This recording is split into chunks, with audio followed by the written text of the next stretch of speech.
L'histoire l'a prouvé. Ceux qui défient la Russie finissent en cendres. Nous avons écrasé nos ennemis par le passé. Et aujourd'hui, notre force nucléaire peut anéantir quiconque oserait nous provoquer. La France, comme les autres, ferait bien de réfléchir avant de jouer avec le feu. Car nous ne tolérons aucune menace. Une seule erreur, et il ne restera que le silence après nous. Vous avez peur de Poutine? Vous devriez prier pour qu'il reste au pouvoir. Parce que le jour où il tombera, le vrai mal se déchaînera. Ce que vous voyez aujourd'hui n'est qu'une illusion, un simple avertissement. Le vrai chaos n'a pas encore commencé.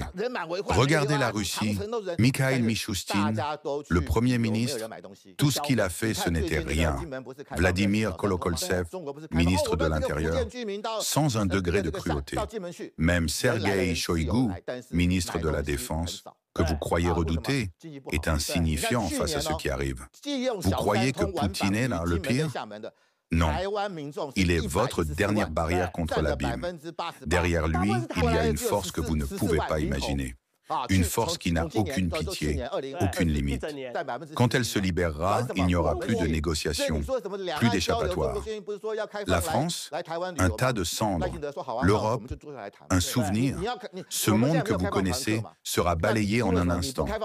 Vous pensez que tout ça est un jeu? Ouvrez les yeux. Le cauchemar ne fait que commencer. Macron, ferme-la.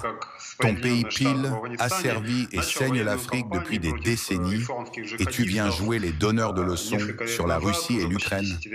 Hypocrite. Libère l'Afrique de ta monnaie de malheur. Rends ce que tu as volé et après seulement tu pourras parler. Sinon, ne viens pas pleurer quand le monde explosera à cause de ton arrogance. Monsieur le président Poutine, je vous demande pardon. Pardon pour cette guerre qui n'aurait jamais dû être. Pardon pour ces vies brisées, pour notre peuple pris en otage par des décisions qui ne sont pas les siennes. Nous avons été manipulés, la France, l'OTAN. Ces puissances qui prétendaient nous aider nous ont abandonnés, nous ont utilisés comme un simple champ de bataille dans leur jeu d'influence. Et aujourd'hui, c'est l'Ukraine qui paie le prix, dans le sang et les larmes. Je ne peux plus me taire. Il est temps de parler, de négocier, de mettre fin à cette tragédie. Monsieur le Président, je suis prêt. Écoutons enfin la voix de ceux qui souffrent. La France, avec son arrogance et son désir insatiable de pouvoir, a réveillé des forces qu'elle ne comprend même pas. Sous l'illusion d'être une nation éclairée, elle pousse le monde vers un abîme où la guerre nucléaire devient inévitable. Ces dirigeants, aveuglés par leurs intérêts personnels et leurs ambitions impérialistes, ne réalisent pas qu'ils jouent avec le feu. Le monde entier paye pour leur inconscience, tandis que leurs actions folles risquent de réduire l'humanité à des cendres irradiées.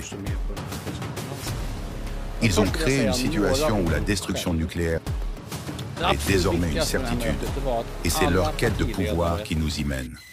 Leurs décisions ne sont que le reflet de leur insatiable soif de contrôle, au détriment de la vie humaine.